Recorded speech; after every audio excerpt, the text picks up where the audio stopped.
దేవుళ్ళు దేవుళ్ళు దేవుళ్ళు దేవుళ్ళు అని చెప్పి నేను దేశాలు రాష్ట్రాలు తిరిగాను. నిజంగా యేసయ్య కానీ లేకపోతే ఈ పాటికి దుమ్ము అయిపోతుంది, ప్రాణాలు పోగొట్టుకొని నాశనం అయిపోయింది నా జీవితం. తాగి తాగి తాగి తాగి అన్ని బ్రాండ్లు తాగేసి చనిపోవలసిన వ్యక్తిని నేను. ఈ రోజున ఎంతోమంది దాహాన్ని తీర్చానంటే కొన్ని వందల బోర్లు వేసామంటే ఒక త్రాగి చనిపోయే వ్యక్తిని దేవుడు నువ్వు త్రాగడం కాదు, నువ్వు మంచినీళ్ళు ఇవ్వాలి ప్రజలకి, నీ ద్వారాగా బోర్లు వేయాల, నీ ద్వారాగా ప్రతి ఊర్లో ఆశీర్వదించబడాల. నీళ్ళు ఉన్నప్పుడు ఏమైంది నా జీవితం? త్రాగి చచ్చిపోయవలసిన వ్యక్తిని నీళ్ళు ఉన్నప్పుడు. కానీ దేవుళ్ళలోకి వెళ్ళినప్పుడు అంటే చీకటి జీవితాన్ని విడిచిపెట్టి మార్గంలో వెలుగు మార్గంలోకి వెళ్ళినప్పుడు ఏమైంది? కొన్ని వందల వేల మందికి ఆశీర్వాదకరంగా చేసిన దేవుడు ఎవరైనా ఉన్నారంటే ఆ దేవుడు వేసే కంటికొండ అని ఒక ఊరు ఉంటుంది. ఆ కొండ చుట్టూరు 7 సార్లు ఏమీ తినకుండా మళ్ళీ సూర్యుడు రాకూడదు, నువ్వు తెల్లవారుజామున 3ంటికి వెళ్ళి 7 సార్లు తిరగమన్నప్పుడు మరి తిరిగాను నేను. తర్వాత మళ్ళీ వారం శనివారం నోములు అంటాయి, ఉపవాసం ఉండి చేయాలంట, గుళ్ళు ఇవ్వాలంట. మళ్ళీ అవి చేసి ఒకసారి అయితే ఒక సిద్ధాంతి చెన్నై నుంచి వచ్చి ఒక లాడ్జీ రూమ్ తీసుకొని ఆయన పెద్ద సిద్ధాంతి అంట. ఆయన దగ్గరికి ఎంతోమంది భక్తులు వెళ్ళిపోతున్నారు. ఈయన నా పరిస్థితి మారుతాడేమని చెప్పి నేను వెళ్ళాను. నా దగ్గర ఒక డబ్బుల్లో నిజంగా ఆయన దగ్గరికి వెళ్ళాలంటే 100 రూపాయలు కట్టాలి ఫీజు అయింది. నేను వెళ్ళినప్పుడు 100 కట్టి అప్పటికే 100 లేదు నా దగ్గర. మా ఫ్రెండ్ దగ్గర అప్పు చేసి ఆ 100 కట్టి వెళ్ళడం జరిగింది. వెళ్ళి వెంటనే ఆయన నా వంక చూసి నీ పరిస్థితి బాగాలేదు కదా అన్నాడు. అవును సార్ అన్నాడు. వెళ్ళిపో అన్నాడు. ఎలీషా ఏలియా అనే యూట్యూబ్ ఛానల్ని మీరు దాన్ని దర్శిస్తే మీకు అందులో పాటలు ఉంటాయి. మీరు సబ్స్క్రైబ్ చేయడం వల్ల పోయే నష్టం ఏమీ లేదు. స్తోత్రం చెప్పండి గట్టిగా. కాకపోతే మీకు అప్డేట్స్ స్వాగతం మీకు.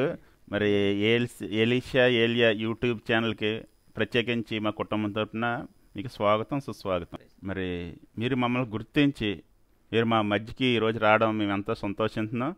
మరి దేవునికి ఈ సమయాన్ని, ఇంత మంచి సమయాన్ని ఇచ్చినందుకు దేవునికి వందనాలు, కృతజ్ఞతలు. మరి మేమంతా నేను మామూలు సాధారణమైన వ్యక్తిని, నేను గొప్పవాడిని కాదు. ఎందుకంటే ఈ రోజున దేవుడు నడిపిస్తున్నాడంటే కేవలం ఆయన కృపను బట్టి మాత్రమే, కానీ నాదేమి లేదని నేను ఖచ్చితంగా చెప్పగలను. ఎందుకంటే నేను ఒక మరణ స్థాయిలోకి వెళ్ళిపోయాను, విపరీతమైన త్రాగుబోతుని, ఎందుకు పనికిరాలని వ్యక్తిని నేను. కానీ ఈ రోజున మరి మీకు లాంటి ఒక యూట్యూబ్ ఛానళ్ళు తెలుసుకొని వచ్చినందుకు దీన్ని బట్టి నేను దేవుడిని ఎంతగానో స్తుతిస్తున్నాను. మరి దేవుడికే వందనాలు, కృతజ్ఞతలు. ఇంత సమయాన్ని ఇచ్చినందుకు మరి నా సాక్ష్యం కూడా అందరూ చూసి మరి నాకులాగా పాడైపోయిన జీవితాలు ప్రతి ఒక్కరు బాగుపడి కట్టుకొని మరి వాళ్ళు కూడా సువార్త చేయాలని నా ఆశ.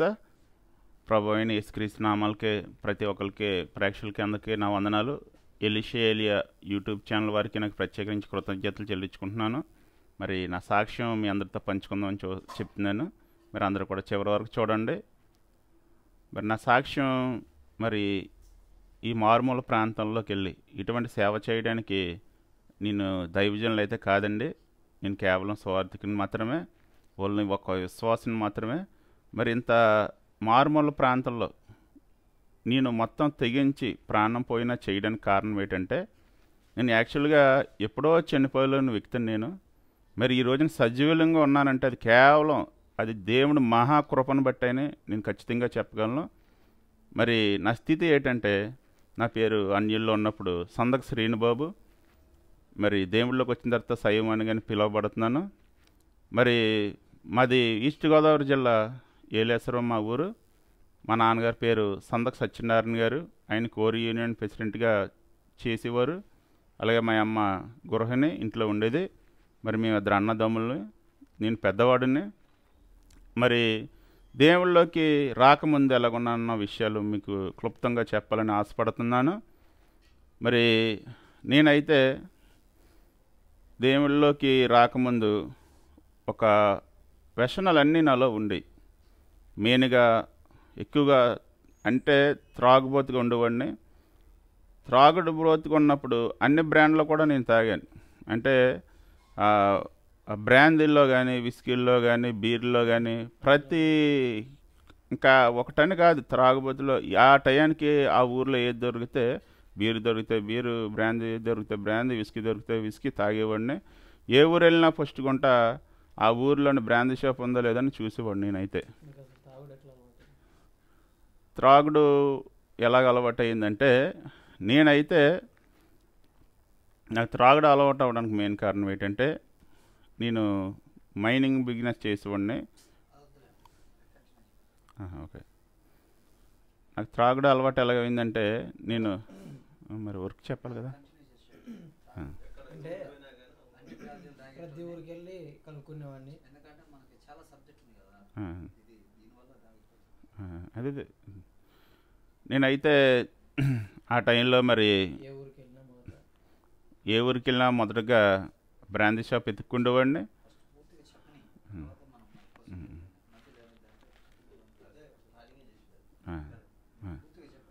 మరి ఏ ఊరు వెళ్ళినా సరే ఆ టయానికి అక్కడ ఆ ఊర్లో పల్లెటూరు వెళ్ళినా సరే ఏ బ్రాండ్ దొరికినా సరే, అది బీర్ అవ్వచ్చు, విస్కీ అవ్వచ్చు, బ్రాందీ అవ్వచ్చు, మరి ఫస్ట్ కొంటే అది ఎత్తుకుండేవాడిని. అది ఉదయం లెగిసిన దగ్గర నుంచి కూడా అక్కడ తాగడం అన్నది బాగా అలవాటు అయ్యింది. అలవాటు అవ్వడానికి కారణాలు కూడా చాలా ఎక్కువ ఉన్నాయి. ఎందుకంటే చిన్నప్పటి నుంచి నేను మామూలుగా మోటార్ ఫీల్డ్లోంచి అలాగా మైనింగ్ బిజినెస్లోకి రావడం జరిగింది. మైనింగ్లో ఉన్నప్పుడు చాలా ఒత్తిడితో కూడుకున్న పని మైనింగ్ అన్నది.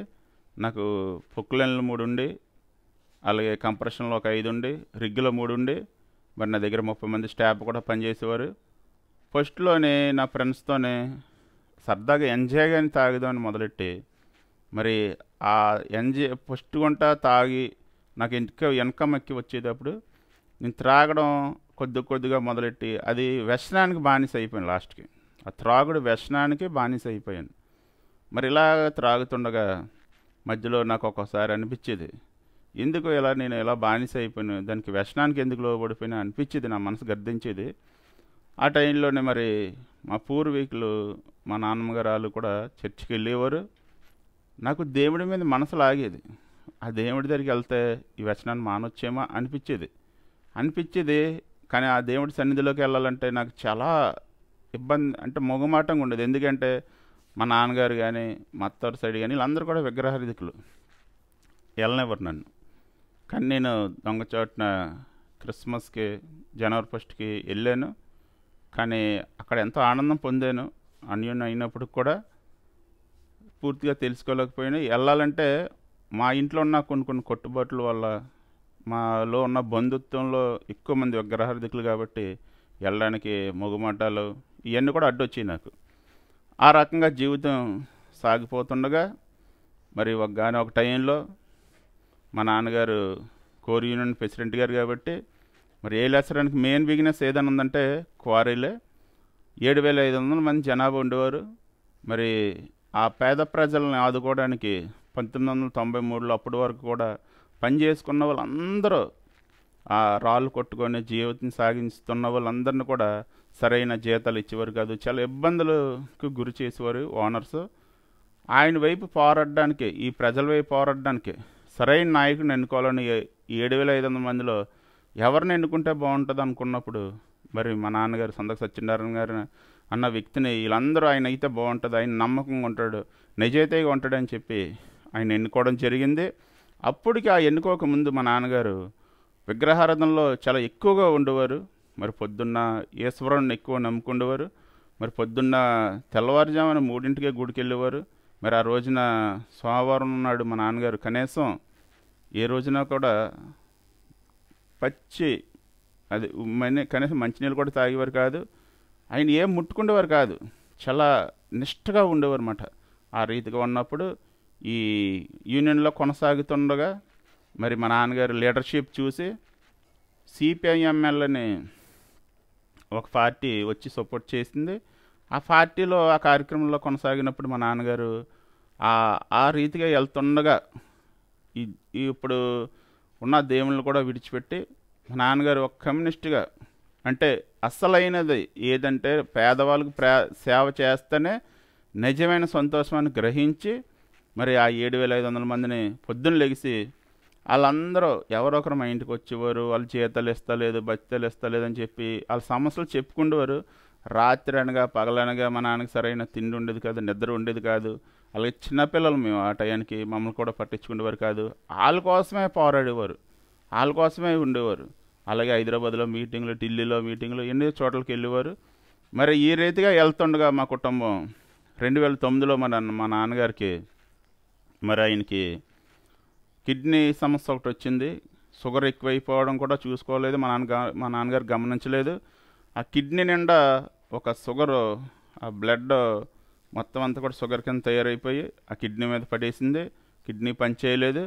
మరి ఆ కిడ్నీ తీయడానికి కూడా ప్రాణాలు పోతాయేమో అని చెప్పారు. ఫస్ట్ గుంట రాజమండ్రి బొల్లిన హాస్పిటల్కి తీసుకెళ్ళాం. తర్వాత హైదరాబాదు కేర్ హాస్పిటల్కి, క్రిమ్ హాస్పిటల్కి, అపోలో హాస్పిటల్ కూడా తీసుకెళ్ళడం జరిగింది. ఆ 2009లో తెలంగాణ గొడవలు అక్కడ ఎక్కువగా ఉండేవి. ఆ టైంలో మరి అక్కడ ఆపరేషన్ చేయడానికి సిద్ధపడినప్పుడు ఎక్కువ అమౌంట్ అవుద్దన్నా సరే చేయడానికి ముందుకెళ్ళినప్పుడు అక్కడ కుదరలేదు. ఆ తెలంగాణ గొడవల వల్ల ఆ బస్సులు గట్ట సరిగ్గా తిరగక ఇబ్బందులు అయ్యి ఉండి అక్కడ చేయడానికి అవ్వలేదు. అయితే మాకు తెలుసున్న వాళ్ళ ద్వారా కాకినాడ ఆ గవర్నమెంట్ హాస్పిటల్లో మంచి డాక్టర్ గారు ఉంటే ఆ డాక్టర్ గారి దగ్గరికి వెళ్ళి మాట్లాడినప్పుడు ఆయన మొత్తం అన్ని రిపోర్ట్లన్నీ చూసి, లేదు పర్లేదండి ఇది మేము చేస్తామండి అని చెప్పి అక్కడికి వెళ్ళాం. అక్కడికి వెళ్ళడానికి కూడా ఒక క్రైస్తవురాలు నర్సు గారు తెలుసు మాకు ఈ రోజున ఇలా పరిస్థితి, మా నాన్నగారి పరిస్థితి ఎలాగుందని గమనించి ఆవిడ ప్రేమించి మా ఇంటి దగ్గరికి వచ్చి చెప్పింది, ఇలా మా నాన్నగారు ఇలా రండి, మీరు హాస్పిటల్కి రండి, మా డాక్టర్ గారు చూపిద్దామని చెప్పింది. ఆవిడ మా బంధువు కాదు, ఎవరో కాదు, ఫస్ట్ కొంట ఒక క్రైస్తవురాలు మా ఇంటికి రావడం జరిగింది. ఆ రీతిగా అప్పటికైతే నేను చెప్పాను కదా ఇందాక, మరి అప్పుడప్పుడు నాకు త్రాగుడు ఎక్కువైపోయి మరి దేవుడి సన్నిధికి ఒకసారి 2 సార్లు క్రిస్మస్కి జనవరి 1కి వెళ్ళానని చెప్పాను కదా. మరి అప్పటికి నాకు దేవుడి కోసం కొద్దిగా తెలుసు కానీ బాగా తెలియదు. మరి ఇలా నా జీవితం త్రాగుల్లో కొనసాగినప్పుడు నేను అప్పటికే విగ్రహారాధన కింద ఉండేవాడిని కాబట్టి చాలా గుళ్ళకి వెళ్ళాను. నేను వెళ్ళని గుడి కంటే లేదు, ఎక్కువ ఈశ్వరుని భక్తుని నేను. మా నాన్నగారు అప్పుడు తెల్లవారుజామున వెళ్ళిన అనుభవాలు నాలో ఉన్నాయి కాబట్టి మరి నేను కూడా 3 నామాలు పెట్టేసుకొని తెల్లవారుజామున 3ంటికి వెళ్ళిపోయి ఒక పూట తిని ఒక పూట ఉపవాసం ఉండి మరి మంగళవారం గుడికి వెళ్ళేవాడిని, బుధవారం వెళ్ళేవాడిని, గురువారం వెళ్ళేవాడిని, శుక్రవారం వెళ్ళేవాడిని. ఇలా కొనసాగుతుండగా శాంతి సమాధానాలు దొరకలేదు నాకు. ఇలాగ నా జీవితం కొనసాగిపోయినప్పుడు కూడా మరి సిద్ధాంతి దగ్గరికి వెళ్ళాను ఒకరోజు. నేను సార్ నేను ఇలాగ వెళ్తున్నాను కానీ నాకు శాంతి సమాధానం లేదు, ఆర్థిక ఇబ్బందులు ఉన్నాయి, ఏంటి సార్ ఈ సమస్య ఎలా తిరుగుతుందంటే, మరి గోకవరం పక్కన తంటికొండ అని ఒక ఊరు ఉంటుంది, ఆ కొండ చుట్టూరు 7 సార్లు ఏమీ తినకుండా మళ్ళీ సూర్యుడు రాకూడదు, నువ్వు తెల్లవారుజామున 3ంటికి వెళ్ళి 7 సార్లు తిరగమన్నప్పుడు మరి తిరిగాను నేను. తర్వాత మళ్ళీ వారం శనివారం నోములు అంటాయి, ఉపవాసం ఉండి చేయాలంట, గుళ్ళు ఇవ్వాలంట.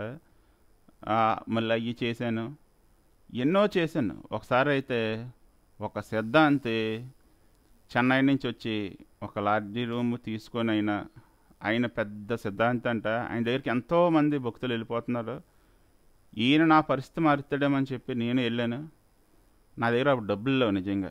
ఆయన దగ్గరికి వెళ్ళాలంటే 100 రూపాయలు కట్టాలి ఫీజు ఆయనకి. నేను వెళ్ళినప్పుడు 100 కట్టి, అప్పటికే 100 లేదు నా దగ్గర, మా ఫ్రెండ్ దగ్గర అప్పు చేసి ఆ 100 కట్టి వెళ్ళడం జరిగింది. వెళ్ళి వెంటనే ఆయన నా వంక చూశాడు, చూసి నీ పరిస్థితి బాగోలేదు కదా అన్నాడు. అవును సార్ అన్నాను. వెళ్ళిపో అన్నాడు. నేనేమో మా ఫ్రెండ్ దగ్గర నుంచి 100 రూపాయలు తెచ్చుకొని నేను ఈయన దగ్గరికి వెళ్ళాను. 100 రూపాయలు ఇస్తే ఇదేట వెళ్ళిపోమంటున్నాడు ఏటో నాకు అర్థం కాలేదు. సార్ అదేంటి సార్ ఏదో చెప్పాలి కదా సార్ మీరంటే, నీ సమస్య పోవాలంటే 5,000 రూపాయలు అవుతాయి, ఒక బరిని ఇస్తాను, అది నీవు కట్టుకోవాలా మెల్ల అన్నారు. 100 రూపాయలే లేవు, మరి ఈ తావిత్ని నేను ఎలా కొట్టుకోవాలా అంటే, నువ్వు 5,000 చూసుకుంటే అది పూజలు పునస్కారాలు చేసి నీకు ఇచ్చినప్పుడు ఆ బరిలో తావిత్తు ఉంటుంది, అది కట్టుకున్నప్పుడే నీ సమస్యలు అన్నిటికీ మార్గం ఏర్పడుతుంది అని చెప్పడం జరిగింది. అటు 100 రూపాయలు లేని పరిస్థితుల్లో కూడా 5,000 నేను అప్పు చేసి వెళ్ళి ఆ పోము తెచ్చుకోవడం జరిగింది. ఆ బరిలో ఉంటుంది ఆ పోము, తెచ్చుకొని కట్టుకున్నాను. ఇంకా ఎక్కువైపోయినాయి సమస్యలు, తొట్టుకోలేని సమస్యలు అయిపోయినాయి. ఈ త్రాగుడు ఎక్కువైపోయింది, సమస్యలు ఎక్కువైపోయినాయి, శాంతి లేదు, సమాధానం లేదు. అయితే ఇలాగా హాస్పిటల్లోకి వెళ్ళినప్పుడు మా నాన్నగారికి ఆపరేషన్ చేశారు. చేసిన తర్వాత ఆపరేషన్ చేసిన తర్వాత మా నాన్నగారు చాలా వీక్ అయిపోయారు. అప్పటి వరకు బలంగా ఉన్న మనిషి మొత్తం బలం అంతా కోల్పోయి ఆయన చాలా వీక్ అయిపోవడం జరిగింది.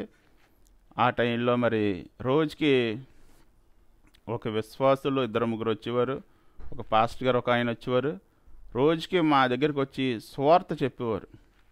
అప్పటికి నేను నిరాశలోకి పోయాను. ఎందుకంటే మా నాన్నగారి పరిస్థితి చూసి నేను చాలా బలహీనమైపోయి నిరాశలోకి వెళ్ళిపోయి ఎవరు వచ్చినా సరే నాకు చాలా కోపం, చాలా సరే నాకు ఒక భారం, ఒక మాట్లాడలేని పరిస్థితిలో ఉండేవాడిని.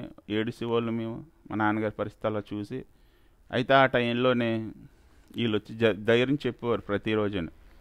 అయితే అప్పటికే పాస్టర్లు విశ్వాసులు డబ్బుల కోసం వస్తారని ఒక అపోహ వల్ల మేము వాళ్ళు వచ్చి ఏదో చెప్తుంటే ఆ మాటలు కూడా మేము ఆలకించకంట మేము సరే వీళ్ళు అత్తమానికి వస్తున్నారు కదా, వీళ్ళు ఏదో డబ్బుల కోసం వస్తున్నారేమో అని చెప్పి మేము దేవుడి కోసం నాకు పూర్తిగా తెలియక వాళ్ళకి ఒక 100-50 ఇస్తుంటే వాళ్ళు ఒకటే చెప్పారు, మేము డబ్బుల కోసం రావట్లేదమ్మా, మీ నాన్నగారు స్వస్థపడాలి, మీ నాన్నగారు మళ్ళీ మీ కుటుంబానికి యజమాని కింద ఉండాలి అని చెప్పి దేవుడి మాటలు చెప్పేవారు.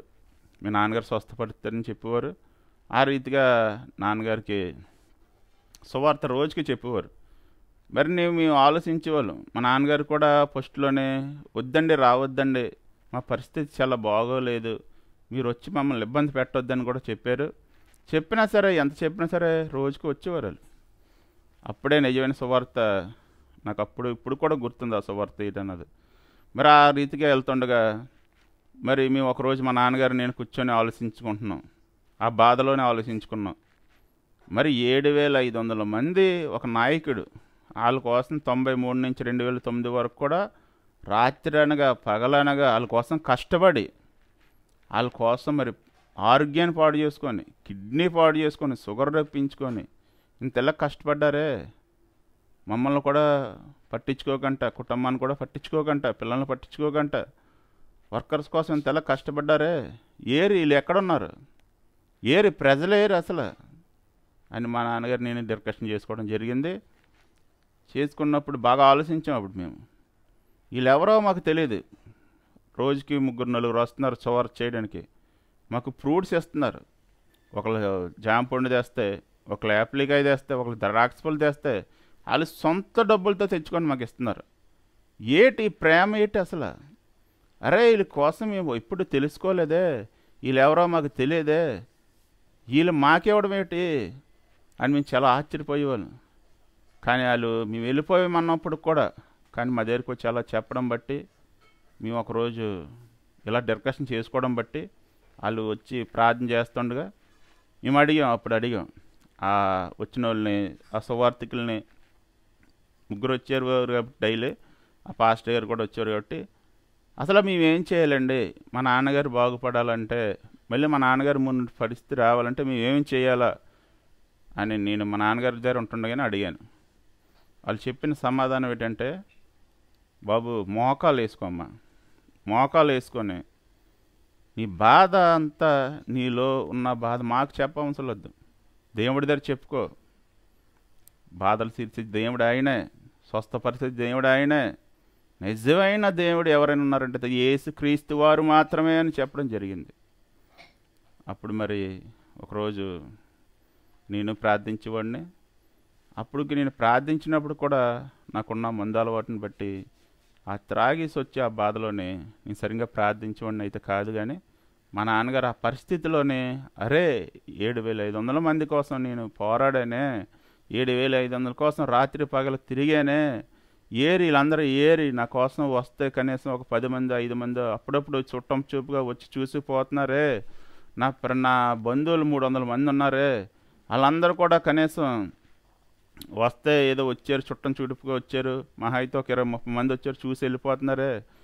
ఏమైపోయారు ఈ ప్రజలందరూ? ఈ దేవుణ్ణి ప్రార్థిద్దాం, నా కోసం నేను ఎవరో తెలియకపోయినా వీళ్ళు 4-5 వస్తున్నారు, దేవుడి మాటలు చెప్తున్నారు, నా కోసం ప్రార్థన చేస్తున్నారు, నేను బాగుపడాలని కోరుకుంటున్నారు. వీళ్ళు ఎవరు?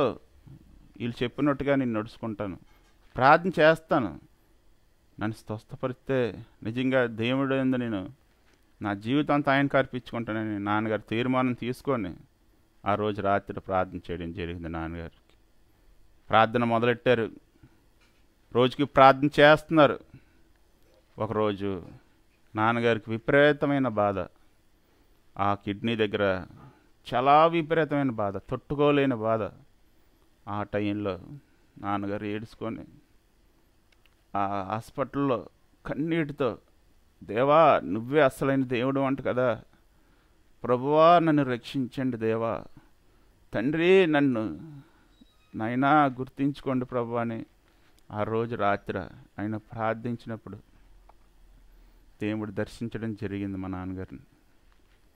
మా నాన్నగారిని ఆ రోజు తెల్లని వస్త్రాలతో ఒక ఆయన వచ్చి అలా మోకాల్లో ఉంటుండగా ఆయన వచ్చి ముట్టడం జరిగింది. ఆ రోజున మా నాన్నగారు పొద్దున్న లెగిసి, శ్రీనుబాబు రే వెళ్ళరామ్మా, రాత్రి దేవుడు వచ్చాడు,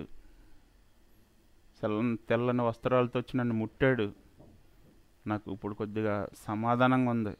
రాత్రి ఎంతో నొప్పితో చనిపోతానని నేను అనుకున్నాను, కానీ ఇప్పుడు నేను చాలా ప్రశాంతంగా ఉన్నాను బాబు, ఆయనే రక్షకుడు అని నాకు అర్థమవుతుంది.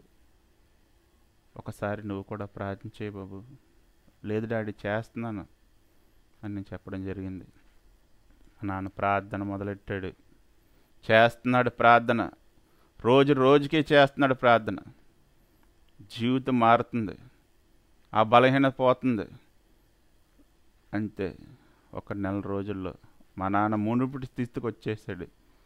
ఫస్ట్ ఎలాగైతే ఉండేవాడో, చనిపోతానన్న డాక్టర్లు వీళ్ళందరూ కూడా ఆశ్చర్యపోయారు. మా నాన్నగారు స్వస్థపడి బలపడి మరి లెగిసి, ఆ డాక్టర్ గారు అన్నారు, కాకినాడలో డాక్టర్ గారు, సత్యనారాయణ గారు మీరు చాలా తొందరగా కోలుకున్నారండి, ఇది ఎలా సాధ్యం అని ఆ డాక్టర్ గారు చెప్పారు. నాన్నగారు మనసులోనే ఇది నా దేవుడు చేశాడు కదా అని అనుకోవడం జరిగింది. అంతే మా జీవితాలు దేవుడు నిజమైన దేవుడు ఆయనని చెప్పి ప్రార్థన మొదలెట్టాం. మా కుటుంబంలో నేను ప్రార్థన మొదలెట్టాను, కానీ దేవుళ్ళలో పూర్తిగా నేను రాలేదు. కానీ ఆ మందులో ఉండేవాడిని. ఏదో ఆదివారం నాడు వెళ్తున్నాను అంటే ఫస్ట్ నేను తెలుసుకున్నాను దేవుడిని నా కుటుంబంలో, కానీ నేను సగం లోకం సగం దేవుడు అన్న పరిస్థితి నా జీవితం. మా నాన్నగారు ఇంకా ఉండిపోయారు దేవుడితోనే. బైబిల్ చదువుకోవడం, దేవుడి మాటలు, పరిశుద్ధ గ్రంథంలో ఉన్న మాటలు చదువుకుని ఎంత బలపడి మరి ఆయన దేవుళ్ళ సంపూర్ణ స్వస్థతని పొందుకొని మరి మాకున్న స్థలంలోని ఏలేసంలో ఒక మందిరం కట్టడం జరిగింది. ఆ మందిరం కట్టి పాస్టర్ గారికి, పాస్టర్ గారు మీరు ఈ మందిరాన్ని నడిపించుకోండి, మీరు నాకు రక్షణ ఇచ్చారు, ఈ మందిరాన్ని మీరు నడిపించుకోండి. ఆయన ఒక మందిరం కూడా కట్టి పాస్టర్ గారికి ఇచ్చారు. ఆ మందిరం కూడా ఇప్పుడు కూడా నడిపించబడుతుంది. అలా నడిపిస్తుండగా మా నాన్నగారు ఈ స్వస్థపడిపోయి ఈయన సాక్ష్యాన్ని పంచుకోవడం మొదలెట్టారు ప్రతి ఒక్కరితో. ప్రతి సువార్త మీటింగ్లో ఎక్కడున్నా చెప్పండి పాస్టర్ గారు, నా సాక్ష్యాన్ని నేను చెప్పుకుంటాను, నేను చనిపోయిన పరిస్థితిలో దేవుడు నన్ను లేవనెత్తాడు అని ప్రతి చోట ప్రతి మీటింగ్లో కూడా ఆయన సాక్ష్యం చెప్పడం మొదలెట్టాడు. కోరి ప్రజల్ని విడిచిపెట్టలేదు. వాళ్ళు వచ్చినా, చూడడానికి వచ్చినా రాకపోయినా సరే నాన్నగారు విడిచిపెట్టలేదు. ప్రతి ఒక్కరి దగ్గరికి వెళ్ళి ఆయన సాక్ష్యాన్ని పంచుకున్నారు. మా నాన్నగారిని చూసి ఎంతోమంది, మా సత్యనారాయణ గారు చనిపోతానని చెప్పిన వ్యక్తులా బతికొచ్చారా, వీళ్ళు దేవుడు నిజమైన దేవుడని ఎంతోమంది కోరి వర్కర్స్ కూడా తెలుసుకోవడం జరిగింది. అలాగే కోరి వర్కర్స్లో ఎక్కువ మంది తాగుడుబోతులు ఉంటారు. మా నాన్నగారు చెప్పారు, త్రాగుడు గట్ట విడిచిపెట్టండి, నిజమైన దేవుని తెలుసుకోండి. ఆయన నాకు ఈరోజు నేను నిలబడ్డాను, నా ప్రాణం ఇచ్చాడంటే కేవలం యేసుక్రీస్తు వారు మాత్రమే చెప్పడం జరిగింది. అటువంటి దేవుడికి మా కుటుంబం తరఫున ముందుగా వందనాలు తెలియజేసుకుంటున్నాను. మరి ఇలా కొనసాగుతుండగా మా కుటుంబం, మరి నేను కూడా దేవుణ్ణి, నేను, మా తమ్ముడు, మా అమ్మగారు, తర్వాత మా వైఫ్, మేమందరం దేవుళ్ళకి సన్నిధికి నడిపించబడుతున్నాం, వెళ్తున్నాం. వెళ్తుండగా 2009 నుంచి 2014 వరకు కూడా నేనమ్మ సగం దేవుడు సగం లోకం. ఫ్రెండ్స్తో మందుకి కంటిన్యూషన్, ఆదివారం అవ్వబోతుకి వెళ్తే పార్టీలు, దేవుడు మళ్ళీ ఆదివారం అవ్వబోతుకి మళ్ళీ సన్నిధికి వెళ్ళేవాడిని. ఈ రీతిగా వెళ్తుండగా 2014 వరకు నాన్నగారు బ్రతికారు. 2013లోని ఎక్కడైతే కిడ్నీ ఆపరేషన్ చేశారో అక్కడ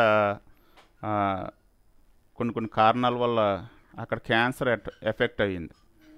క్యాన్సర్ ఎఫెక్ట్ అయ్యి క్యాన్సర్కి సరైన మందులు దొరక్క, సరైన వైద్యం లేక చాలా చోట్ల తిప్పాం.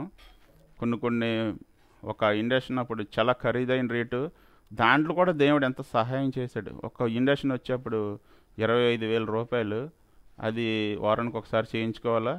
అవి కూడా దేవుడు ఒక అపోలో హాస్పిటల్లో ఎవరో ఒక వ్యక్తి లేని ప్రజలకి స్పాన్సర్ చేస్తారంట. అది కూడా దేవుడి కృపల్లో వచ్చింది. కానీ ఆ ఇండక్షన్ చేసినప్పుడు అవి కొద్దిమందికి ఓవర్ వీటి వల్ల తట్టుకోలేక నాన్నగారు 2014లో దేవుళ్ళు పూర్తిగా తెలుసుకొని ఆయన సాక్ష్యం పొందుకొని సంపూర్ణమైన స్వస్థతతో మరి ఆయన మరణించడం జరిగింది. మరి నాన్నగారు చనిపోయిన తర్వాత అప్పటి వరకే నాన్నగారు, మేము ఎలాగున్నా, ఫ్రెండ్స్తో ఎలాగున్నా, లోకంలో ఎలాగున్నా సరే నాన్నగారు ఉన్నంత ధైర్యం, నాన్నగారు ఉన్నారన్న ధైర్యంతో అయితే నేను వెళ్ళిపోయేవాడిని. ఆయన చనిపోయిన తర్వాత ఒక్కసారి నాకు ఏం చేయాలో కూడా అర్థం అవ్వలేదు. నేను అసలు మనిషి కింద కూడా లేను. ఒక్కసారి మొత్తం అంతా కూడా నేను కోల్పోయినట్టు అయిపోయింది. ఇంకా అప్పుడు కొద్దిగా తాగుడు అలవాటు ఉన్న త్రాగుడు ఎక్కువైపోయింది బాగా. ఇంకా రాత్రి పగలు పొద్దున్న సాయంకాలం త్రాగుడు ఇంక విపరీతంగా ఎక్కువైపోయింది. 2014 నుంచి మా నాన్నగారు చనిపోయిన తర్వాత త్రాగుడు ఎక్కువైపోయి ఇంకా అలాగా త్రాగడం మొదలెట్టి ఇంకా దేవుడి సన్నిధికి కూడా నేను వెళ్ళలేదు. ఇంట్లో చూస్తే సమస్యలు, కానీ ఈ మైనింగ్ బిజినెస్ జరుగుతుంది. ఆ వచ్చిన డబ్బులు కూడా ఎక్కువ శాతం మన త్రాగుడికి గట్ట వినియోగించేవాళ్ళం. ఎంతో డబ్బు వచ్చేది, కానీ నా పిల్లల్ని కూడా సరిగ్గా చదివించుకోలేని పరిస్థితి. అంటే అంత జ్ఞానం లేదు. మామూలు చిన్న చదువులు చదివించేవాడిని. అలాగే వచ్చిన డబ్బులు నేను ఎక్కువ శాతం ముందుకి ఖర్చు పెట్టేవాడిని. మా ఆవిడని బాధ పెట్టాను. ఎన్నోసార్లు ఈ మంది తాగిసెళ్ళి గొడవలు ఆడుకొని బాధ పెట్టడం జరిగింది. ఎందుకంటే మనశ్శాంతి ఉండేది కాదు ఎప్పుడు కూడా. మా నాన్నగారిని చనిపోయారు, ఆ బాధతో ఇలా త్రాగేసి నా జీవితాన్ని బాగా పాడు చేసుకున్నాను. కానీ నేను నమ్ముకున్న దేవుడు నన్ను విడిచిపెట్టలేదు. అలా త్రాగి అందరూ కూడా మరి సమాజంలో నేను చేసిన వర్క్లోని ఓనర్స్ కూడా నాకు వర్క్ ఇచ్చిన వాళ్ళు, నువ్వెంత పనివాడివి, నువ్వు బ్లాస్టింగ్ చేయగలవు, మంచి కాంట్రాక్టర్ నువ్వు, ఎందుకు నువ్వు త్రాగుడు అలవాటు ఉంది, దేనికోసం ఉంది నీకేం తక్కువ శ్రీనుబాబు అని అడిగేవారు. పొరుగు పోయేది. నా దగ్గర పనిచేసిన 30 మంది స్టాఫ్ దగ్గర, నా దగ్గర సూపర్వైజర్లు ఉండేవారు. ఎక్కడ పేరెట్టడానికి లేదు నాకు, కానీ ఈ త్రాగుడి దగ్గర నాకు ఎంత పేరెట్టడం జరిగింది. అలాగా త్రాగుతుండగా మరి ఈ బాధలోనే ఈ వర్కులు చేస్తుండగా కొన్ని చోట్ల నా బలహీనతలు తెలుసుకోండి. నేను ఈ లోకస్తులు చేసేది ఏంటంటే మన బలహీనతలను గమనిస్తారు. వాళ్ళు మనల్ని ఈ దగ్గర ఎలా దోసుకోవాలని చెప్పి చూస్తారు వాళ్ళు. మరి ఆ రీతిగా నేను వర్క్ చేసినప్పుడు ఒక వ్యక్తి పరిచయం అయ్యాడు మనకి. ఆ వ్యక్తి దగ్గర నా మిషనరీ, నా పొక్కులు కానీ నా కంప్రెషన్లు ఇవన్నీ పెట్టినప్పుడు ఆ వర్క్ చేయాలో చాలా పెద్ద వర్క్ అని చెప్పి తీసుకొని వెళ్ళి లీజీ తీసుకొని మిషన్లో నాతో వర్క్ చేయించుకొని మరి నాకు ఒక 40 లక్షల వరకే రావాల్సిన డబ్బులు కూడా ఇవ్వలేదు. ఇవ్వకంటే నైటే ఆ మనిషి పరారైపోయాడు. మరి అప్పుడు వర్క్ చేసిన డబ్బులు కూడా మరి ఫైనాన్షియల్ కట్టుకోవడం కొన్ని ఇబ్బందులు నేను గురయ్యాను. చాలా మానసికంగా నేను చాలా కుంగిపోయాను. ఎన్నోసార్లు ఆత్మహత్య చేసుకుందామని కూడా ప్రిపేర్ అయిపోయాను. దేవుణ్ణి విడిచిపెట్టాను, సన్నిధికి వెళ్తలేదు, ఇంట్లో సమస్యలు, పిల్లల్ని సరిగ్గా చదివించుకోలేకపోతున్నాను, ఫీజులు కట్టుకోలేని పరిస్థితి కూడా వెళ్ళిపోయాను. ఏం చేయాలో అర్థం కాలేని పరిస్థితి. రాత్రి అనగా పగలనగా నేను ఇంకా మానసిక పరిస్థితి కూడా నాకు లేదు, ఇంకా ఆలోచించదగ్గ పరిస్థితి కూడా లేదు. అటువంటి కుంగుబోటుతనానికి పోయాను. కానీ నా దేవుడు నన్ను చేరదీసి ఆదుకొని నేను అలాగ ఉంటున్న ఆ పరిస్థితిలోనే సెల్లాన్ చేసుకున్నప్పుడు, ఆ వాక్యాలు ఆలకించినప్పుడు ఆ దేవుడు మాట్లాడేవాడు నాతో, వచ్చే పాప పరిస్థితిలోంచి నువ్వు రా, నేను స్వస్థపరుస్తానని చెప్పేవాడు ఆయన. మరి ఆయన నాతోనే మాట్లాడినట్టుగా వాక్యాల్లో నన్ను లాగేసి దేవుడు కానీ నేను పాప పరిస్థితిలో ఉన్నాను. దేవుడి దగ్గరికి వెళ్తే మళ్ళీ త్రాగుడు మానేయాలి. ఈ త్రాగుడు తాగకపోతే నాకు మనశ్శాంతి ఉండదు. ఏం చేయాలో అర్థం కాలేని పరిస్థితి. అప్పటికే నా త్రాగుడు వల్ల మా ఆవిడ వాళ్ళ ఇంటికి, ఆ ఊర్లోనే కాబట్టి వాళ్ళ ఇంటికి వెళ్ళిపోవడం జరిగింది పిల్లల్ని తీసుకొని. నన్ను ఒంటరిని అయిపోయాను చివరికి. ఆ పరిస్థితిలో మరి చివరగా నేను చేసిన ప్రయత్నం ఏంటంటే, ఇంట్లో నేను ప్రార్థన ఒక గదిలో ప్రార్థన జీవితం మొదలెట్టాను. అన్నీ విడిచిపెట్టాను. ప్రార్థన రాత్రి 9 గంటలకు మొదలెట్టి తెల్లవారుజాము 2-3 వరకే నా దుఃఖం అంతా దేవుడితో చెప్పుకొని బాధపడి ఏడ్చుకొని ప్రార్థన చేసేవాడిని. మరి నా ప్రార్థన దేవుడు ఆలకించి ఉన్న మిషనరీ అంతా మొత్తం అమ్మేసి బాకీలు ఉన్న వాళ్ళందరికీ బాకీలు గట్ట కడేసి, మరి నా దగ్గర ఉన్న స్టాఫ్ కూడా వాళ్ళు కొద్ది చోట్ల నాకున్న వర్కులు కూడా వాళ్ళకి ఇచ్చి వాళ్ళని సెటిల్ చేసి, మరి నేను అవన్నీ విడిచిపెట్టి నేను ఒక సంవత్సరంన్నర నేను ఇంకా దేవుడిలో ఉన్నాను. కేవలం ప్రార్థించుకోవడం, దేవుడి సన్నిధికి వెళ్ళడం, దేవుడిలో ఉండడం. నేను దేవుడికి మొత్తం అర్పించుకున్నప్పుడు, అప్పుడు దేవుడిని సంవత్సరంన్నర పోయిన తర్వాత దేవుడి దగ్గర ఆశీర్వాదం పొందుకున్న తర్వాత నేను దేవుడిని అడగడం మొదలెట్టాను. ప్రభువా, నేనేం చేయాలి? నువ్వు ఇచ్చిన జీవితం ఇది, నీ సాక్షిగా నిలబడాలి. మరి ఏ రీతిగా ఇప్పటివరకు నన్ను బాగు చేసిన దేవుడు కాబట్టి అప్పటి వరకే మరి నా కుటుంబంలో సమస్యలను కూడా దేవుడు ఒకటొకటి క్లియర్ చేసుకొని వస్తున్నాడు.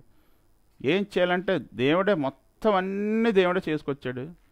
మరి నా భార్య నేను ఇవన్నీ మానేసి మంచివాడు కింద ఉన్నానని చెప్పి తెలుసుకొని పిల్లల్ని తీసుకొని రావడం జరిగింది. మరి అందరూ కూడా నన్ను చూసి ఆశ్చర్యపోతున్నారు.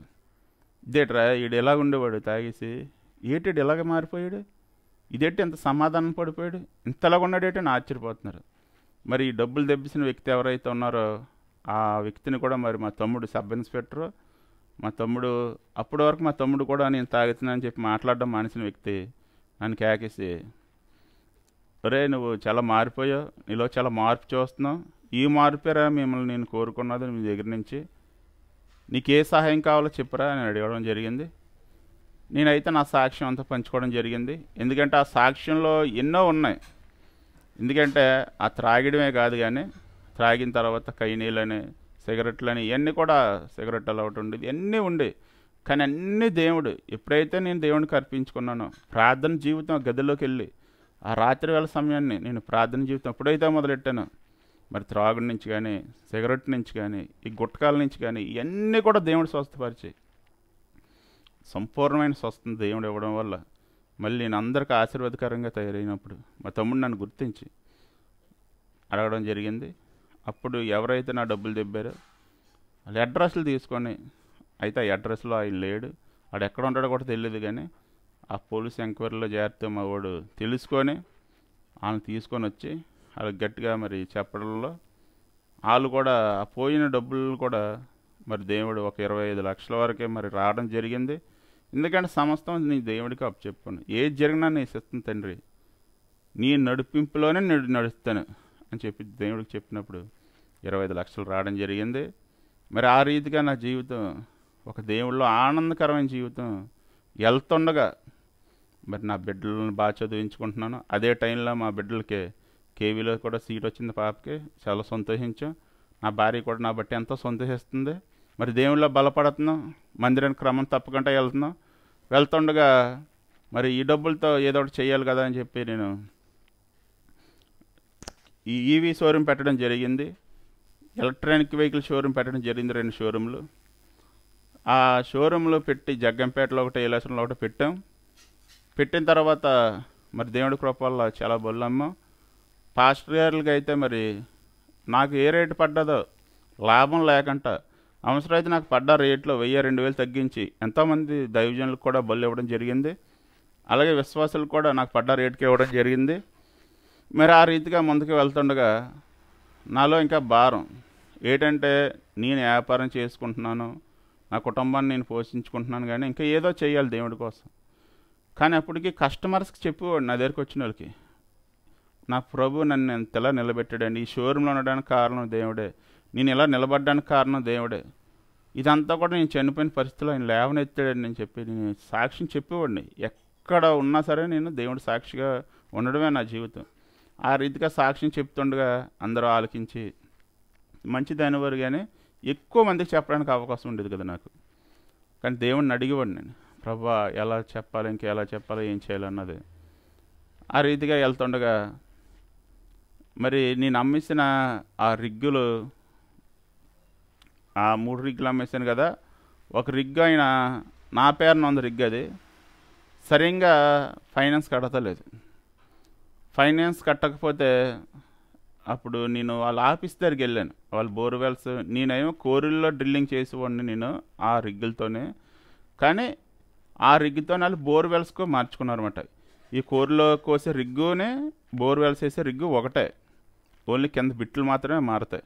మరి ఆ టైంలో వాళ్ళ ఆఫీస్కి వెళ్ళి, నువ్వు సరిగ్గా వాయిదాలు కడతలేదు, ఫైనాన్స్ వాళ్ళు నాకు ఫోన్ చేసి ఇబ్బంది పెడుతున్నారు, కానీ మీరు కొద్దిగా ఆ ఫైనాన్స్ క్లియర్గా కట్టుకోండి అని చెప్పడం జరిగింది నా దగ్గర రిగ్ తీసుకున్న ఓనర్తో. కానీ ఆయన పరిస్థితి కూడా బాగోలేదన్నట్టు తెలిసింది నాకు. కానీ అలా ఆఫీసర్కి నేను రెండోసారి కూడా వెళ్ళాను. ఆ డీలర్ చెప్పాడు నాతోనే, మా ఓనర్ గారు కొద్దిగా ఆర్థిక ఇబ్బందులు ఉన్నారండి, మీరు బండి ఇచ్చారు కానీ వాయిదాలు కూడా సరిగ్గా కట్టుకోలేకపోతున్నారండి అని చెప్పడంలో నేను అక్కడ కూర్చొని ఆలకిస్తున్నాను. అదే టైంలోనే నాకు చిన్నప్పుడు ఎప్పుడో ఒక వ్యక్తి తెలుసు, ఆయన నా దగ్గరికి వచ్చారు. వచ్చి బోర్లు ఉన్నాయి, మా ఈ బోర్లు వేయాలి, బోర్ బండి నీదే నా తమ్ముడని నన్ను అడిగాడు. అవునన్నా బోర్ బండి అయితే నాదే కానీ అమ్మేశాను, ఇప్పుడైతే నేను మొత్తం వ్యాపారాన్ని గట్రా విడిచిపెట్టాను అని చెప్పడం జరిగింది.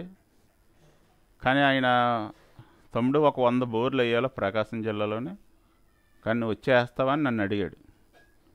నాకు రాదన్నా, బోర్ల వర్క్ గట్రా నాకు రాదు, అది నా వర్క్ కాదు, నేను ఓన్లీ మైనింగ్కి సంబంధించిన వర్క్ అంతా నాకు వచ్చి, కానీ ఇది నాకు రాదని చెప్పడం జరిగింది. కానీ నా దగ్గర ఉన్న ఆ డీలరు ఎవరైతే రిగ్గుకు వస్తాడో, ఇప్పుడు ఎవరైతే పని చేస్తున్నారో ఆ రిగ్గు మీద ఆయన అంటున్నాడు, అన్ని బోర్లు ఉన్నాయండి, సరే సరే నేను శ్రీని గారితో మాట్లాడతానండి అని చెప్తున్నాడు ఆయన పక్క నుండి. సరే తమ్ముడు, నువ్వు ఏదన్నది ఆలోచించుకొని ఈ రిగ్గు కోసం నువ్వు నాకు చెప్పని చెప్పి ఆయన నెంబర్ నాకు ఇచ్చి వెళ్ళిపోవడం జరిగింది. ఆయన వెళ్ళిపోయిన తర్వాత ఈ డీలర్ నాతో అంటున్నాడు, సార్ శ్రీని గారు, అవసరమైతే మా ఓనరు ఒక 2-3 వాయిదాలు కట్టేసి మీరు ఆ రిగ్గు, మీరు ఆ 100 బోర్లు ఎన్నో ఉన్నాయన్నారు కాబట్టి నేను వేస్తానండి నమ్మకంగానే, మా జీతాలు కూడా ఇవ్వలేదండి, కొద్దిగా మీరు ఏదోలాగా మా ఓనర్ గారికి సపోర్ట్ చేయండి అని చెప్పడం జరిగింది. కానీ నాకు తెలియదు ఈ బోర్ల కోసం గట్టి, నాకు తెలియకపోతే సరే ప్రార్థన చేసుకుంటున్నాను, ఎందుకంటే నా జీవితాన్ని మార్చినాడు నా యేసయ్య కాబట్టి యేసయ్యకి రాత్రి పగలో ప్రార్థన చేసుకుంటున్నాను. కానీ ఈ డీలర్ నాకు ఫోన్ చేస్తానన్నాడు డైలీ, సార్ శ్రీనగర్ మా ఓనర్ గారు ఇబ్బందులు ఉన్నారు, ఆ వాయిదాలు కట్టుకోవాలి, మాకు జీతాలు ఇవ్వాలా, మీరు ఏదోలాగా మా ఓనర్ని ఆదుకోండి అని చెప్తున్నాడు. ఆ టైప్ నుంచి బోర్లు వేయాలన్న ఆయన కూడా నాకు ఫోన్ చేస్తున్నాడు. చేస్తుంటే చెప్పాను, ఆ నెంబరు వాళ్ళకి ఇచ్చేసాను. నేను రిగ్ ఎవరైతే అమ్మానో వాళ్ళకనే ఈ బోర్లు వేయవలసిన వాళ్ళకి నెంబర్ ఇచ్చేసాను. అయితే ఆ బోర్లు వేయవలసిన ఆయన ఈ బోర్ ఓనర్కి ఫోన్ చేశాడు, నేను అమ్మిన ఆయనకి ఫోన్ చేస్తే 100 బోర్ల కంటే చాలా అమౌంట్ అవుతుందండి, అడ్వాన్స్ బోర్లు కావాలని చెప్పి ఈయన అడిగాడంట. మరి అలా అడ్వాన్స్ ఇవ్వనంటున్నారు, ఏ బోర్కి కావాలంటే ఆ బోర్కి డబ్బులు ఇస్తాం కానీ అడ్వాన్స్ ఇవ్వనని చెప్పారంట. కానీ ఏదోలాగా ఈ బోర్లు వేయవలసిన వ్యక్తి కూడా నువ్వే వేయాలి తమ్ముడు, ఇది ఎవరి వల్ల కాదు అని చెప్పి ఆయన చెప్తున్నాడు. నేను బాగా ఆలోచించాను, ఏమో దేవుడు కానీ ఈ రీతిగా నన్ను కానీ నడిపిస్తున్నాడేమో అని చెప్పి ఆలోచించి మరి నేను ప్రార్థనగా సిద్ధపడి మరి ఫస్ట్ కొంటే డీలర్ దగ్గర నువ్వు కరెక్ట్గా చేస్తావా, ఎందుకంటే అప్పటికే నేను ఎంతోమంది వర్కర్స్ దగ్గర ఇబ్బంది పడి ఆ వర్కుల్లో గట్ట చాలా ఇబ్బందులు పడి నేను చేస్తాడో లేదని కూర్చొని మాట్లాడితే లేదని నేను కంపల్సరీ నమ్మకంగా చేస్తానని చెప్పడం జరిగింది. మరి ఆ డీలర్ని తీసుకొని ఆ రిగ్ తీసుకొని దానికి ఉన్న ఫైనాన్స్లో నేను ఒక 3 వాయిదాలు కట్టి మరి తీసుకొని వెళ్ళి ప్రకాశం జిల్లాలో మొదటగా నా జీవితంలో నేను సంతోషపడ్డ విషయం ఏంటంటే, ఫస్ట్ కొంట ప్రకాశం జిల్లాలో వేయాలన్న బోర్లు అక్కడ కాకుండా నర్సీపట్నం చుట్టుపక్కల కొన్ని బోర్లు వేయాలో, ఒక 25 బోర్లు, మిగతా బోర్లు అక్కడ వేయాలని చెప్పడం జరిగింది. మరి అక్కడ నర్సీపట్నం దగ్గర ఫస్ట్ కొంట వెళ్ళాను. అవి క్రైస్తవుల బోర్లు, క్రిస్టియన్ బోర్లు అయ్యి, క్రిస్టియన్ సంస్థ నుంచి వేసే బోర్లు అయ్యి వేసినప్పుడు అప్పుడు సువార్త గ్రామాలకే సువార్త చెప్పే అవకాశం నాకు ఫస్ట్ కొంట రావడం.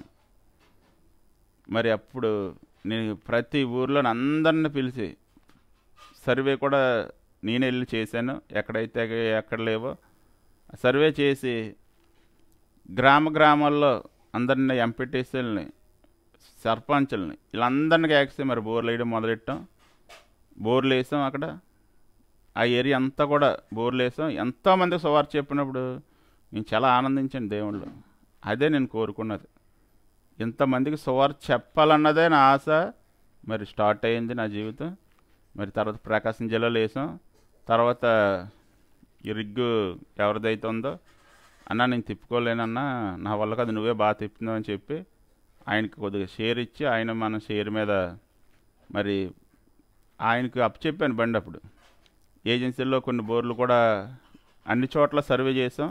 తర్వాత క్రైస్తవ సంస్థ అయితే బోర్లు వేయలేదు, కానీ మళ్ళీ అరకు, పాడేరు ఏరియాలో చాలా చోట్ల బోర్లు వేయాలనుకున్నప్పుడు చాలా ఏరియాల్లో బోర్లు లేవని తెలిసి చూడడానికి వెళ్ళడం జరిగింది. ఆ టైంలోనే మరి మా అంతయ్య గారు, మర్చి అమ్మగారు వాళ్ళు కూడా కొన్ని బోర్లు ఉన్నాయి వేయాలని చెప్పారు. నిజంగా చాలా మంచి వ్యక్తులు. నిజంగా ఎంత బాగా అంటే వాళ్ళ కోసం చెప్పాలంటే నిజంగా ఒక రోజు కూడా సరిపోదు. అటువంటి వ్యక్తులు అటువంటి ఏరియాలో బోర్లు వేయమని చెప్పడం జరిగింది. మరి వాళ్ళు ఇచ్చిన అవకాశాన్ని బట్టి ఎంతోమందికి ఈ రోజున సువార్త చెప్పడం జరుగుతుంది. అలాగే దైవజనులు ఎంతోమందికి మనం తక్కువ అంటే కేవలం కొద్దిగా అమౌంట్ అంటే ఎలాగ డీజిల్, పైపులు ఇవన్నీ కూడా బయట నుంచి తెచ్చుకోవాల్సినాయి కాబట్టి తక్కువ అమౌంట్తో మనం దైవజనులకి కొన్ని వందల బోర్లు వేయడం జరిగింది. మరి మారలేని అన్యులు ఎంతోమంది ఉన్నారో వాళ్ళకు కూడా ఎన్నో బోర్లు వేయడం జరిగింది తక్కువ రేటుతో. మరి ఈ రీతిగా వెళ్తుండగా మా పార్ట్నర్ బండి పైకి ఎక్కదండి, ఇక్కడ మీరు రిస్క్ చేస్తున్నాం, ఏమైనా అవుతే నాకు ఇబ్బంది, అది ఇది అని ఎన్నో ఇబ్బందులు. మా వాడు నన్ను శోధనగా కింద తయారు చేసి శోధనగా ఉండేవాడు నాకు. అప్పుడు నేనే బండి వేసుకెళ్ళిన సంఘటనలు చాలా ఎక్కువ ఉన్నాయి. మారుమూల ప్రాంతాల్లో రిస్క్ ఏరియాలో కూడా నేనే డ్రైవ్ చేసి, డ్రైవర్ రానని చెప్పేసాడు చాలా చోట్ల. డ్రైవరు మా ప్రాణం పోతే ఏంటంటే పరిస్థితి, మీరు ఎక్కడ పడితే అక్కడ ఎక్కడో కొండల మధ్యలో గుట్టల మధ్యలో వేయడం మా వాళ్ళు కాదని చెప్పేశాడు. ఆ టైంలో కూడా నేనే రిగ్గేసిపోయి మరి బోర్లు వేయడం జరిగింది. అలాగే ఈ రీతిగా ముందుకు సాగుతుంది. మరి దేవుడు ఎంతో ఆశీర్వాదకరంగా, నేనైతే గొప్పవాడిని అయితే కాదండి, ఇదంతా కేవలం దేవుడిచ్చిన కృప అని నేను కంపల్సరీ చెప్తున్నాను. మరణ స్థాయి నుంచి ఈ రోజున నలుగురికి ఆశీర్వాదకరంగా చేశారంటే అది కేవలం దేవుడి కృప మాత్రమే. కొన్ని వందల బోర్లు వేయడం జరిగింది. ఈరోజు ఎంతోమందికి ఆశీర్వాదకరంగా దేవుడు ఈ జీవితాన్ని ఇచ్చాడు. ఎంతోమందికి దాహం తీర్చాం, ఎన్నో కార్యక్రమాలు చేసాం. మరి నాకు వచ్చిన ధన సహాయంతో నేనేదో కొనేసుకోవాలా, పెద్ద పెద్ద కారులో తిరగాల అని, జనాల్లో తిరగాలి, హంగామా తిరగాలని నాకు కాదు నా జీవితం ఏంటంటే నాకున్న దాంట్లో అటువంటి ఆ కొండల ఏరియా వాళ్ళకి సహాయం చేయాలని చెప్పి మరి ఎంతోమందికి తర్వాత నాకున్న ధన సహాయంతో అయితే నేను చాలా వరకే చాలా సహాయాలు చేసాం. అలాగే మెడికల్ క్యాంపులని, వస్త్రధారణని, అలాగే ఈ క్యాంపులని ఎన్నో కార్యక్రమాలు జరుగుతున్నాయి. ఇటువంటి ఏరియాల్లోకి మీరు కూడా వచ్చి సువార్త చేయండి. వాలంటీర్గా రావచ్చు, సహాయకులుగా రావచ్చు, ఫ్రెండ్స్గా రావచ్చు. ఏ రీతికైనా సరే దేవుడు మన దగ్గర ఉన్న వస్తువును వాడుకుంటాడన్నది నిదర్శనం నేనే. ఎందుకంటే మాకు ఒక బోరువేల ఉంది. ఆ బోరువేలతో ఈ రోజున ఎన్నో గ్రామాల్లోని మరి బోర్లు వేయడం జరుగుతుంది. ఎంతోమందికి సువార్త చెప్పడం జరుగుతుంది. అవన్నీ కూడా మరి ఈ రోజున ఒక ఏలియా యూట్యూబ్ ఛానల్ వారు చూసి ఎందుకు పనికిరాలని నా దగ్గరికి వచ్చి, మరి ఒక టైంలో చనిపోయే వ్యక్తిని నేను, అందరూ చీ అన్న వ్యక్తిని నేను, ఎందుకు పనికిరాడరా అని మా ఆవిడ తెలిసిన వ్యక్తిని నేను, నా పిల్లలు చీ అన్న వ్యక్తిని నేను. నన్ను గుర్తించిన దేవుడు చూసావా ఈరోజు ఎంతమందికి ఆశీర్వాదకరంగా చేశారు. ఒక ఛానల్ వారు వచ్చి ఈరోజు ఇంటర్వ్యూ తీసుకుంటున్నారంటే ఇదంతా ఎవరిచ్చిన జీవితం? కేవలం దేవుడిచ్చిన యేసుక్రీస్తు వారు ఇచ్చిన జీవితం మాత్రమే. మీ జీవితాలు కూడా ఇలా ఆశీర్వాదకరంగా ఉండాలంటే ఆ దేవుణ్ణి ఆశ్రయించండి. మీ ఇంట్లో సమస్యలు ఉన్నాయా? దేవుణ్ణి ఆశ్రయించండి. ఎందుకంటే మా ఆవిడ నేను ఎన్నో గొడవలు ఆడుకున్నాం, కొట్టుకున్నాం, తిట్టుకున్నాం. కానీ ఈ రోజున మీ ఇద్దరు ఎంత ప్రేమగా ఉంటామో తెలుసా? ప్రతిదీ మీ ఇద్దరం కూడా చర్చించుకొని ఎంత ప్రేమ అంటే చాలా గొప్ప ప్రేమ మా ఇద్దరి మధ్య. నాకు ఫ్రెండ్ అయినా స్నేహితుడైనా అందరూ కూడా మా మా ఆవిడే. స్నేహితుడు, ఫ్రెండ్ ఇదంతా కూడా కేవలం ఇచ్చింది ఎవరు? దేవుడి ప్రేమ మాత్రమే. ఈరోజు నా బిడ్డలతో ఎంత సంతోషంగా ఉంటాను, ఇచ్చిన ప్రేమ ఎవరు? దేవుడు మాత్రమే. ఇదంతా కూడా దేవుడితోనే సాధ్యం అని నేను ఖచ్చితంగా చెప్పగలను. ఇటువంటి పరిస్థితుల్లో రావాలన్నా మనం ముందుకెళ్ళాలన్నా, అభివృద్ధి చెందాలన్నా సరే దేవుడి కృప మన మీద ఉండాలి. మన దేవుడి సన్నిధికి క్రమంగా వెళ్ళాలి, దేవుళ్ళో బలపడాలి, స్థిరపడాలి. మరి ఉంటాయి, ఇబ్బందులు ఉంటాయి. ఈ దేవుళ్ళో ఎదుగుతున్నప్పుడు ఎన్నో అడ్డంగాలు ఉంటాయి. ఆ విషయం కూడా నేను చెప్పగలను. ఒక స్థితిలో మీకు చెప్పాను కదా, 1 సంవత్సరం ఏ పని చేయలేదని. మా ఇంట్లోనే మాకు తినడానికి బియ్యం అయిపోయినాయి, కూరగాయలు అయిపోయినాయి, మొత్తానికి కిరాణా సామాన్లు అన్నీ అయిపోయినాయి, ఏమీ లేవు. అయితే మా ఇంటి పక్కన ఒక కిరాణా కొట్టు ఉండేది. ఆ కిరాణా కొట్టు దగ్గర మేము ఒక అరువు తెచ్చుకునేవాళ్ళం. అప్పటికే 5,000 అరువు అయిపోయింది. మా ఆవిడ ఎప్పటి వరకే రోషంగా బతికిన ఆవిడ అరువు తేవడం అన్నదా ఆవిడకి ఇష్టం లేదు అసలు. అటువంటి వ్యక్తి అరువు తెస్తున్నాను కదా, ఇంకా 5,000 కంటే ఎక్కువ నేను వాడకూడదని నన్ను అడిగింది. ఎందుకండి మీరు అరువు తెమ్మంటారో, మీరు ఏ పని చేయరు, దేవుళ్ళు ఉంటారు, పొద్దున్న చర్చికి వెళ్తారు, మంచిదే. నేను కూడా దేవుడు మిమ్మల్ని ఎంతో స్వస్థపరిచని నమ్ముతాను. కానీ మనం పని చేసుకోవాలి కదండి అని చెప్పేది. మా ఆవిడ చెప్పింది కరెక్టే. కానీ దేవుడు నాకు గొప్ప పని ఎత్తాడని ఆశతో నేను ఉండిపడినా ఆ టైంలో. మరి ఒకరోజు మాకు తిండి లేని పరిస్థితులు ఉన్నప్పుడు మా తమ్ముడు ఒకసారి ఒక 4 నెలలకు సరిపడే నాకు చెప్పలేదు, తెచ్చిస్తాడు. బియ్యం, కూరగాయలు, కిరాణా సామాన్లు అన్నీ తెచ్చాడు. నేను అడిగాను మా తమ్ముడిని, ఒరే ఇవన్నీ ఎలా తెచ్చేసావు నువ్వు? మరి చాలా దూరం నుంచి వచ్చి ఇవన్నీ ఎలా తేగలిగావంటే, అన్నయ్య నువ్వు దేవునిలో బలపడ్డావన్న విషయం నాకు తెలిసింది కదా, నీకు ఎలాగొస్తాయి డబ్బులు, అందుకే తెచ్చానని చెప్పాడు. నేను చెప్పలేదు మా తమ్ముడికి, దేవుడి పేరేపనిచ్చాడు. అలా ఎన్నో అబ్దికార్యాలు జరిగినాయి. మేము వెళ్ళిన ప్రకాశం జిల్లాలోనే బోర్లు అక్కడ 400 అడుగు 500 అడుగు కానీ వాటర్ రాదు. మరి మేము వెళ్ళి వేసినప్పుడు మేము ఎక్కడ బోర్లు వేసినా తక్కువ కాస్ట్తో ఎక్కువ మందికి వేయాలి, ఎక్కువ మందికి సువార్త వెళ్ళాలి అని మేము తక్కువ రేటుకి వేస్తుంటాం. వేసినప్పుడు 100 అడుగులకి నీరు పడ్డదంటే ఊరోళ్ళు ఎవరు కూడా కొద్దిమంది నమ్మలేదు. కానీ వాళ్ళందరూ వచ్చి చూసినప్పుడు 100 అడుగులకి 150 అడుగులకి విపరీతమైన నీరు వచ్చినప్పుడు దేవుడు ఎంత మహిమకార్యం చూసారో. ఊర్లు సాక్ష్యాలు చెప్పుకున్న సాక్ష్యాలు బోళ్ళు ఉన్నాయి. పాడేరు అరకు ప్రాంతంలో చాలా చోట్ల మరి అక్కడ ఎక్కువ అడుగులో నీరు పడుతుంది. అటువంటిది కొన్ని ఏరియాలో అయితే నీరే పడదు. అటువంటి ఏరియాల్లో కూడా మరి దేవుడు స్వస్థపరిచి ఆ భూమిని స్వస్థపరిచి మరి అక్కడ మంచి నీరు ఇవ్వడం. ఈరోజు ఎన్నో గ్రామాల్లో అక్కడ అసలు నీరు పడదో అని సర్వేలు చేసి విడిచిపెట్టిన గ్రామాలు ఎన్నో గ్రామాల్లో మరి మేము వెళ్ళి బోర్లు వేసినప్పుడు అక్కడ మంచి నీరు ఇవ్వడం, ఈ రోజున అందరూ తాగి ఎంతో ఆశీర్వదించబడ్డం అన్నది ఊరు సాక్ష్యాలు బోర్డు ఉన్నాయి. మరి ఇవన్నీ గొప్ప కార్యాలు జరిగినాయి. మరి మేము వెళ్ళే ఏరియాల్లోనే ఎంతోమంది మమ్మల్ని రానివ్వకూడదు, ఇబ్బంది పెట్టాలని చెప్పి ఎంతోమంది కుట్రలు పడినప్పుడు మరి దేవుడు కూడా కాపుదలు ఇచ్చి మరి వాళ్ళతో మమ్మల్ని వాళ్ళు వ్యతిరేకించినప్పుడు కూడా మేము వాళ్ళు ఒక స్నేహితుల కింద చేసుకొని మీ ఊరికి మంచి చేయడానికి వచ్చామండి. ఇలాగా మేము ప్రార్థన చేసి మీ ఊర్లో గొప్ప కార్యం జరుగుతుంది అని చెప్పి ఎంతోమందిని రిక్వెస్ట్ చేసుకొని దేవుని మాటలు చెప్పి వాళ్ళని సహోదరుల కింద కలుపుకొని వెళ్ళిపోయిన ఊర్లు కూడా చాలా ఎక్కువ ఉన్నాయి. ఇలా ఎన్నో అబ్దికార్యాలు ఇంకా చెప్పాలంటే సాక్ష్యాలు విడవని చెప్తే చాలా ఎక్కువ సాక్ష్యాలు ఉన్నాయి. మరి అంత సమయం లేదు కాబట్టి మరి ఇంత మంచి అవకాశం ఇచ్చిన యూట్యూబ్ ఛానల్ వారికి, ఏలియా యూట్యూబ్ ఛానల్ వారికి